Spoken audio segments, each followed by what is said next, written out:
On today's Locked On Thunder podcast, have the Oklahoma City Thunder figured out ways to win? How pivotal is this Game 5? And what's the series outlook?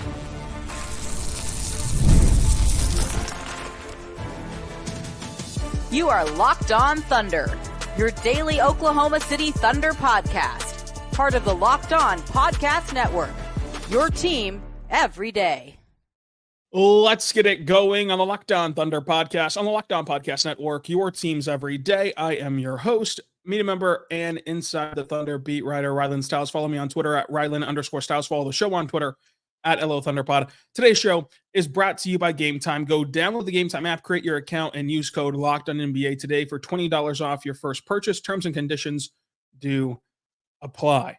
Joining me today is our good friend Michael Barnett. Michael on Sports on Twitter. Let's Talk Thunder on YouTube. Michael, the Thunder got a massive Game 4 win. How are you feeling? I'm still reeling from that game. I think both of us had our doubts at halftime of there being a huge comeback, but the Thunder managed to do it, and we're all knotted up, and now it's the best 2 out of 3 going back to OKC tonight. The best 2 out of 3 home court advantage in these best 2 out of 3 series. If it gets to a Game 3, which in this case would be a Game 7, it'll be in OKC. I think that this game, Game 5, is a must-win game. And I know that it sounds silly because every game should be a must-win game, but it's a must-win game specifically for the Thunder because you do not want to give Kyrie and Luka, you don't want to give those 2 guys 2 chances to close you out. That's just going to be too tall of a task to overcome, I think. So winning this game, feeding off of a crowd that is surely going to be buzzing and be lively, and giving yourself 2 chances, especially as we know how tough it is to go win in Dallas, which was huge. The Thunder stole one there. I think that this game is a must-win for both sides. I'd have to agree. And a stat that I immediately thought of whenever you mentioned closeouts is Kyrie's 13-0 in closeout games when he can potentially close out a series. So yeah, giving him 2 shots at that does not sound that appealing. And I'm with you. I think that the Thunder are coming back into a really, really great home environment where the fans are just going to be absolutely nuts. The team's feeling very confident. Dallas is kind of still reeling as well from that loss. So if they can sort of catch them staggering again tonight and get another win, I think that puts them in a prime spot to take the series. But if they end up dropping Game 5 tonight, yeah, anything can happen. And I wouldn't feel, it's not impossible, but I wouldn't feel super optimistic. Yeah, it certainly isn't factually impossible, but you are really behind the 8 ball if you lose tonight in OKC.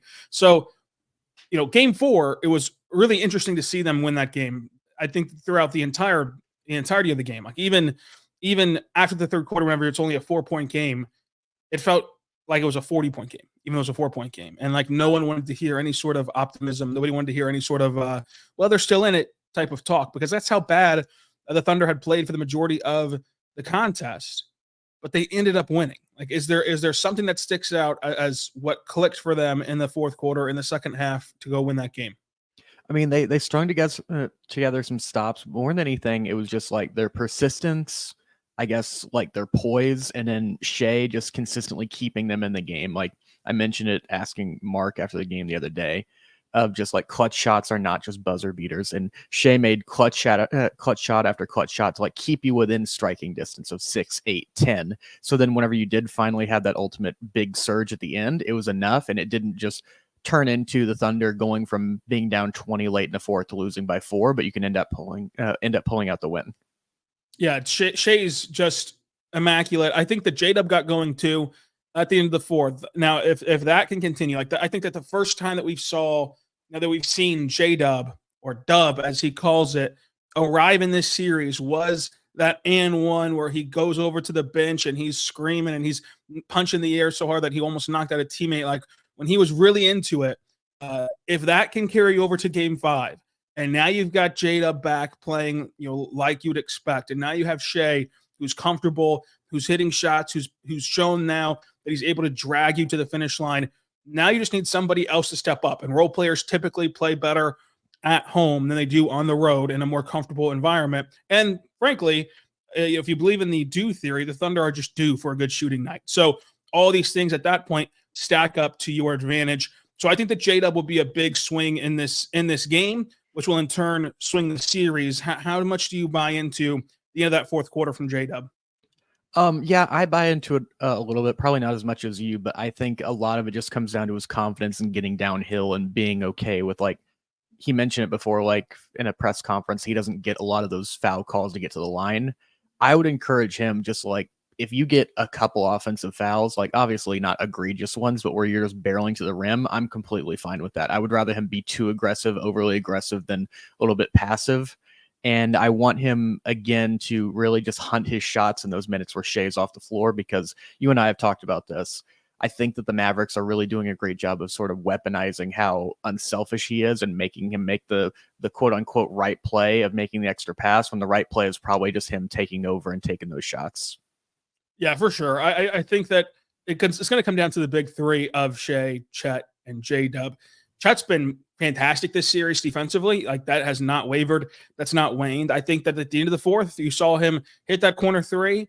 You saw him hit that trailing three that then got turned into a two, but still, that's an action that you want to see more and more of for the Thunder to free him up and have him take three. So I think that, you comfortably know what you're going to get from Shay. And I think that he saw what it took to win as a number one option. Like, sometimes, like you mentioned, you have to be selfish, and being selfish for those level of guys is not the same as being selfish for other players. Like a good rise up elbow jumper, which, yeah, you have a hand in your face, is much better of a shot than a wide open three from somebody else. But with Chet, they have to get him involved too, and him understand that, like, you're 7 feet tall. Like, you can shoot over a guard if a guard's cross matched on you and you get the ball in the slot, like, not automatically looking for that next pass and that next thing to set up, which has worked for them, for the 57 wins that they got this regular season. For the first round, it's worked for them.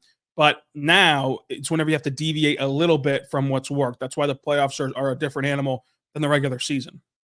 Yeah, I think Chet is probably thinking too much when he catches the ball out on the perimeter of, like, what's the right play to make. And I think he should just have, like, Michael Porter Jr.'s mindset whenever he catches the ball of just, like, everything should be a shot until it's not. And I think that the Thunder definitely need his spacing and his threat to really punish the Mavs for switching on a lot of these actions. And if they don't end up switching and they try to recover, then that makes it even better for the Thunder. But I'm with you. I think that Shay has sort of figured some of the stuff out. I know that it's not just these two players, but I think of, like, the seesaw of James Harden, who in a big game when he doesn't have it, just stops shooting. And then Russell Westbrook in a big game, he's going to go down on his sword. He's going to take 30 plus shots. I would rather have the guy like Russ, if it's going to be Shay, where it's like, at least you tried. At least you took a bunch of shots. You took it in your hands. We didn't have to come back and it's like, well, Shay takes a few more shots here, and this guy doesn't have to shoot as many. Maybe things are different. I really respect that, and I think it's a valuable trait to have in a star. And whenever we look at this team, obviously they're due for a big shooting night. As we mentioned, they have not shot the ball well, even in their win in Game 4. Does anyone jump out at you as a guy who you think is just prime for a fantastic game tonight outside of those three? Isaiah Joe has to be due in the playoffs, right? It feels like we've just been waiting and waiting for that signature game from him. And he hasn't just been horrible, but we just haven't seen the explosive bursts from him. But I'm curious to hear what you think, because there are a lot of good options. Yeah, there's a ton of options. I think that you can get into Isaiah Joe, who had a good Game 3, but the players around him didn't heighten that. But it still wasn't like otherworldly, like, wow, here's your PJ Washington 27-point game. I think that Wiggins can have an electric game tonight. I think that he's just always primed for that because he can score at all three levels. He can cut, he can roll, he can be in the dunker spot, he can help you defensively turn that into offense. So I'm going to stick with Aaron Wiggins. Is like, he's a guy that was just like in Game 1, will have a popping game at home, and it'll help you get a win. But this game can really go either way. The Thunder are 4.5-point favorites right now, and there's going to be adjustments on both sides. There's going to be different feelings on both sides. Let's dive into what some of those adjustments have to be if you're Oklahoma City, and how Dallas is feeling after they blow a game in Game 4. They outplayed the Thunder for the majority of it. They could have really ended the series because you're not going to come back from 3-1. There's been some recent examples, but still, this team just did not have the 3-1 in them, I don't think, as this young of a team. So now you've really made this a brand new series. They feel like they've missed an opportunity. If the Thunder can start fast, does that creep into their mind at all? We're going to get into all that coming up. But first, I want to say right now about our good friends over at BetterHelp. Check out BetterHelp today, because BetterHelp is awesome. Because sometimes we all need to get things off of our chest. We don't want to let it sit there and fester with us, and big or small. make things harder for us. So it's important to let it out. And you can really benefit from letting out someone who's unbiased in your life as well. And so today, go check out BetterHelp, because BetterHelp is there for you. They have a licensed therapist online right now. I think a big thing holding people back from therapy is that they understand that like they could benefit from it, but there's not enough time in the day. You don't have enough time to go to a actual therapist office or find one or anything like that. That's where BetterHelp comes in, because BetterHelp is entirely online. It's entirely catered around your schedule. It's there for you at betterhelp.com/LockedInNBA. That's BetterHelp, HELP.com/LockedInNBA for 10% off your first month. You can go there and be matched with a licensed therapist and help you today. We're back on the Locked On Thunder podcast on the Locked On Podcast Network, your teams every day. Thank you so much for making us your first listen. We're here for you, talking Thunder basketball. Subscribe, like for free here, talking Thunder every day. Michael Martin of Let's Talk Thunder on YouTube. Michael, starting with the Mavericks, like this is a veteran team at the top. Like they have Luka, they have Kyrie. They're depending on a rookie center, Derek Lively. But overall, like Luka and Kyrie, the head of the snake, has seen a lot of different closeout scenarios. They've seen a lot of different playoff games. Even though Luka's young in his career, he's been in this spot before. Kyrie's closed out finals. How much do you think that game 4, dropping that one, if the Thunder can start strong and then the Mavericks have to call the first timeout, can really wear on this team? I think it can to a degree. I think with those two guys, you have a lot of just like equity, just mentally, of just not feeling like they're down. They've come back from worse. I think you could rattle some of the other guys, but I think it is very, very important for the Thunder to get out to a strong start, because that's what you want is Luka, who's been hobbled most of the series, to really just be reeling and even more referee complaining, things like that, where it really slows him down and gets him out of his game. What you don't want is like him to immediately get rolling, which I think he did sort of in game 2, where he's just making shot after shot and you just feel like the crowd sort of like dying down. You want to have the opposite situation of sort of what the Mavericks had in their 2 home games, of just, it felt like an avalanche to start, where it's just bellowing crowds as you just sort of like drown out these runs to make it feel like very, very hard, almost an insurmountable lead early. Yeah, I mean, game 2, Luka starts 3 for 3, and the crowd gets this nervous energy of is this the big Luka game? Is this the game that's going to just be all Luka all the time? And then in game 4 for the Mavericks, they started out on a 22-8 run or whatever it was, and then the Thunder came back. But I think that the emotional side of things does matter. Like I think the biggest thing in this game will be who calls the first timeout, like who is having to call the first timeout because of their play, because either side would be put in a bad spot at that point. If you're Dallas and the Thunder come out on fire and they blitz you and Jason Kidd calls that timeout and the crowd is rocking and this young team's gotten confidence, now you're looking around and like Kyrie and Luka are very emotional players that like things can set them off in a negative way, as you saw in game 1, and game 2 being antagonized by the crowd. Then you look at PJ Washington, who after as good as he's been, he missed a killer free throws for game 4 for the Thunder to come back and open the door and keep it open and let the Thunder win. Now he's playing tight on the road. Now you might be pushing the issue a little bit if you're a hobbled Luka. You might be seeing Kyrie no longer be, as a guy who's been held under 10 points for multiple times this series, no longer be such a good soldier. So it opens up that possibility that you don't get if you don't start fast. Like it might not happen. The Mavericks might overcome that emotional hurdle, but you don't even give yourself a chance to put that speed bump in their way if you don't start fast. And so that's why I think starting fast tonight is the absolute biggest key for both sides, but especially for the Thunder. Yeah, I can't agree more. I think that the fast start is a big thing. More than anything, just not a slow start like they had in the past 2 games, but I'm with you. Some of the shooting with PJ Washington, if you can really get the crowd going and make those guys feel a bit tight, and it works the opposite way, where we saw this in Dallas, where the role players really start, no pun intended, get rolling, shooting the ball as like the crowd gets more into it and just like sort of drowns out just any doubt of some of those things, where guys are just playing with a bunch of confidence, shooting just completely free. And I'm hoping that we can get that turned around the opposite direction, maybe get, whether it's Isaiah, Case, and Wiggins, whoever, really start nailing some shots here to turn things around. Where do you fall on the adjustment in the starting lineup? Like, should the Thunder just continue to roll out Josh Giddey out there? I think they should, but I don't think they will. I think that they should, in the sense of like, I'm not one of those people where it's like send Giddey to the moon, bench him, don't play him. But I think that him coming off the bench would benefit this team in the sense of like the two guys on the perimeter and Kyrie and Luka starting out that game, guarding both those guys is already really hard. But then you have somebody who can be hunted a little bit, and you have two different guys who are on the hunt. It makes it very difficult.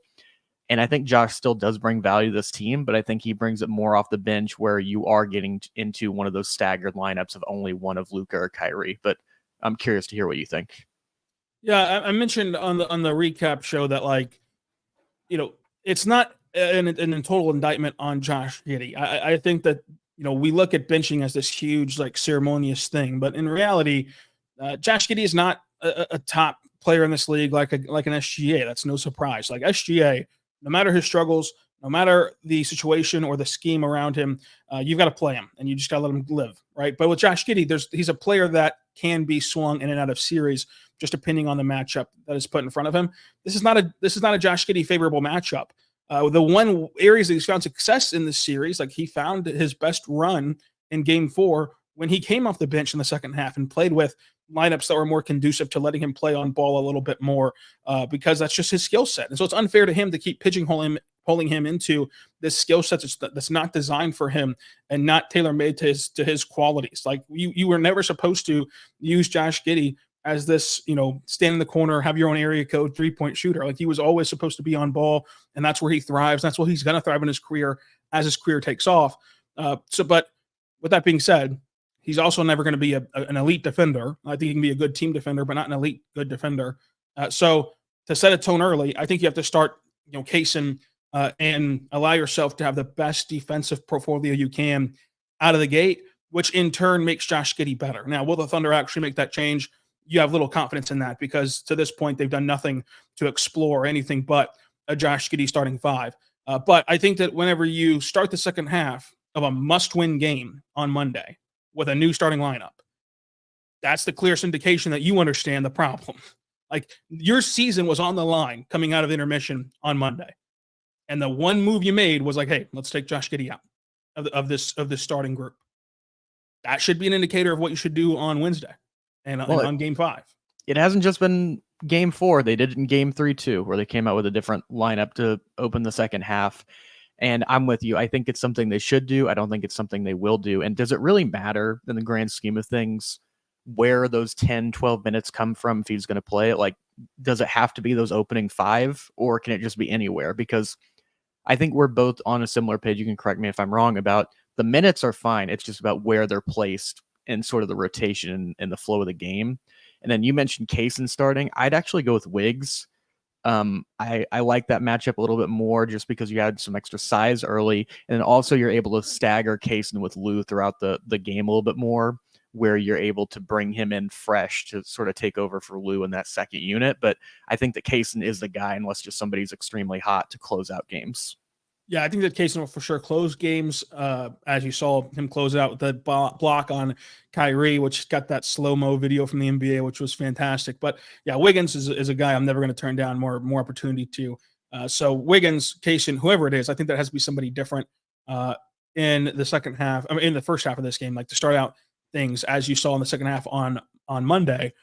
But that's not as though, like you said, Josh Giddey should never play. Like I'm not saying to give him the Gordon Hayward treatment where you didn't play him at all on Monday. Like play him still those 10 minutes or whatever, but you've got to set a tone early. And like the one thing is like we can wait around and hope that today's the day that Josh Giddey hits 3 corner threes out of the gate, and maybe it is. But the probability for an organization that cares so much about probabilities and cares so much about what's likely to happen, the likelihood is slim. Now, if it did and he did gets the start and he did nail in 3 threes and set the tone, that's great. But it's not likely that that's going to be the end result if you continue to put him in that starting 5. Now, we can go down the list because it's more than just Josh Giddey that has to improve. I think that sometimes it can all get laid at his feet whenever, yes, he does set the tone, but there's other things involved too with this Thunder team, with this Mavericks team that will be key. We'll talk about that coming up. But first one's here right now, but your friends over at Game Time. Check out Game Time today because they have everything that you need. It's the perfect place to go and get your tickets. Game Time is the authorized ticket marketplace for the NBA, which makes getting playoff tickets even faster and easier. Prices on Game Time app can actually go down closer to tip-off with killer last-minute deals, all-in prices, views from your seat, and the lowest prices guaranteed. Game Time takes the guesswork out of buying NBA tickets. Go there right now because they have last-minute tickets. You can save 60% by buying last-minute tickets on sports, concert, movies, theater, whatever you need a ticket for. Game Time makes it cheaper for you. They also have flash deals. You can save even more on the exclusive in-app deals on select seats ahead of time at the concerts or events or games or wherever you're going, and all-in pricing. I love this.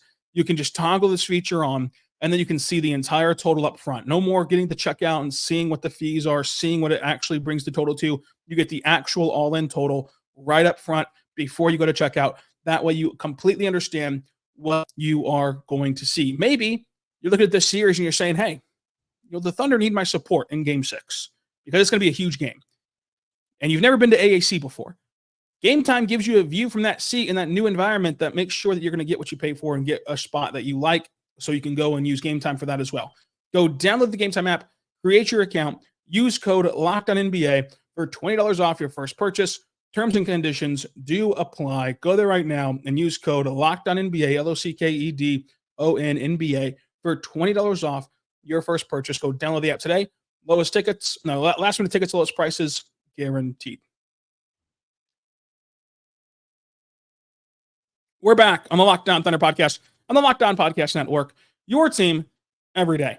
I am your host, Rylan Stiles. Follow me on Twitter at Rylan_Stiles. Follow Michael Martin on Twitter at Michael on Sports, and Let's Talk Thunder on YouTube. Michael, you talked about Josh Giddey. What else jumps out at you as something that the Thunder or the Mavericks need to change in game number 5?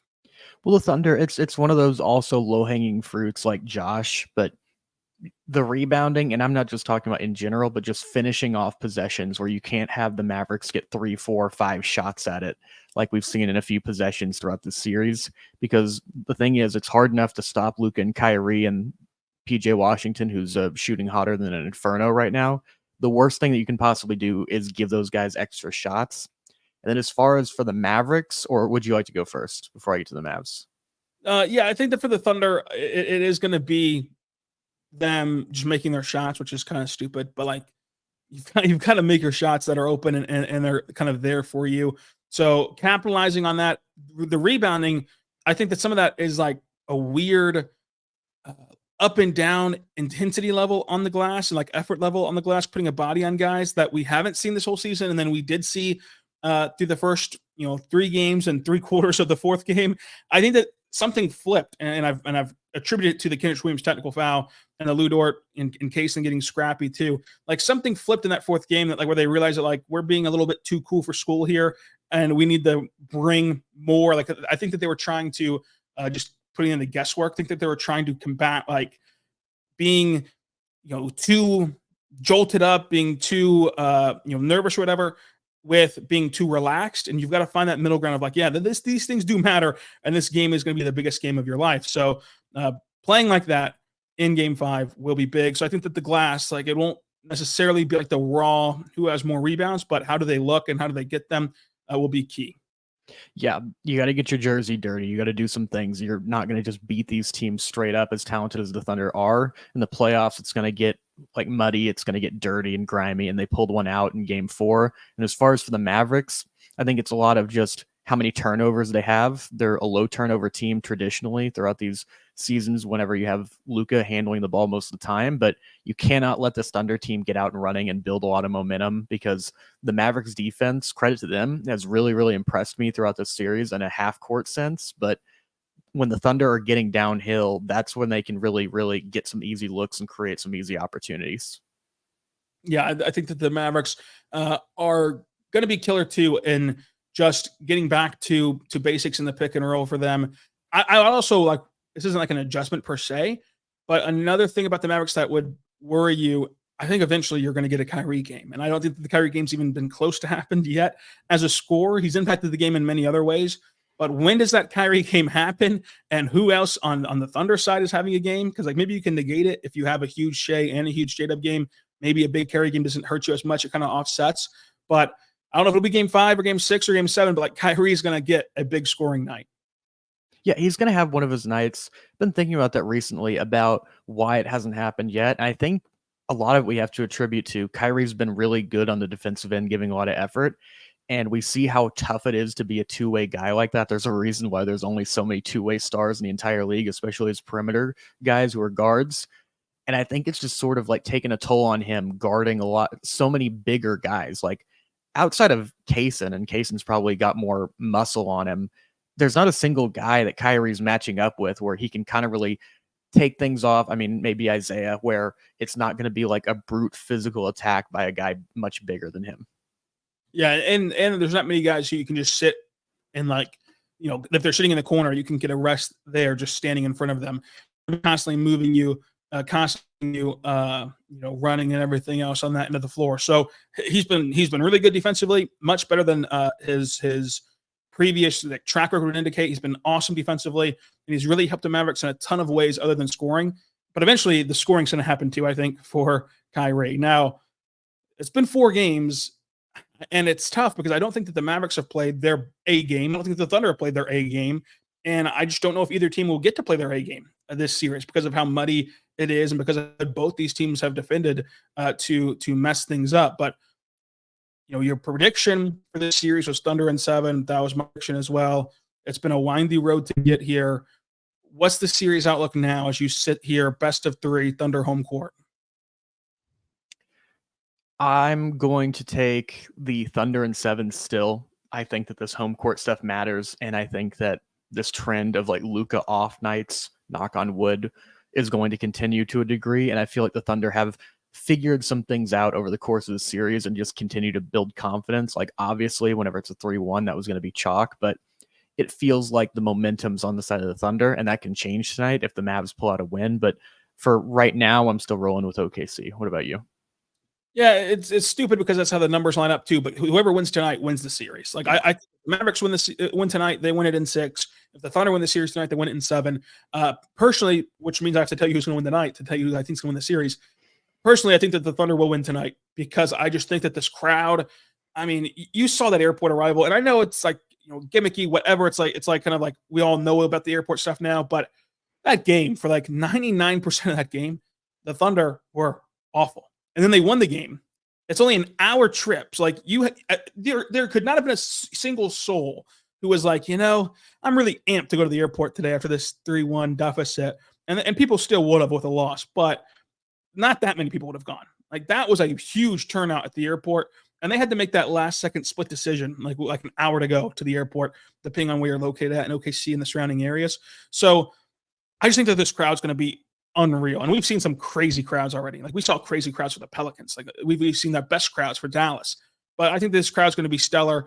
I think that the players have more confidence now. I think that the players genuinely learned how to win. And like Mavericks fans took that as an indictment on them last pod. I just think that they took an understanding of the physicality, of the intensity, of what you need to bring to try to get a win. And if they bring that necessary physicality and intensity, plus have the crowd on their side, plus whatever kind of creepy thoughts are in there for the Mavs as they face adversity from blowing a game. They looked very frustrated after game 4, rightfully so. I think that the Thunder win tonight at home, and then you get 2 chances. You get 2 chances to close it out, and I think that they'll do it in 7. So a long, drawn-out way to say Thunder in 7. Yeah, I mean, the Mavericks to a degree like left the door sort of open for the Thunder to make a comeback, but they still had to crawl through that door over like shards of glass, rocks, anything else, sharp nails, whatever. They still made it through, but the Mavericks did leave it open. And I think I'm with you of just like it turned from a cautionary tale to something where it can be something they learn from and really propels them to the next one. Mark has talked about the fans have helped them win some of these games, and I believe that to a degree. I don't think that the fans are going to necessarily just get them this win. I think that Thunder fans are very good about being situationally aware of sort of like the stakes at hand for this game. And I think that they will propel them to at least one run, but I still think it's going to be on the team. Obviously, they're the ones making the plays to pull this one out, but I'm with you. I think the Thunder win this one. Yeah, the Thunder fans are gonna play a little bit of a part in it, but it's obviously going to come from the team, and a team that has taken those lessons that we talked about they've taken them and applied them quickly this season, and that's why they've been able to win 57 games. And I know that the playoffs are different. It's not the regular season, but when you put a lesson in front of them, they've been able to grasp it and apply it to the next game, apply it to the next opportunity. Well, here it is. Like, you've got to apply what you learned in game 4. You got to apply what you did well at the end of game 4 to the start of game 5 and beyond. I think that they'll do it.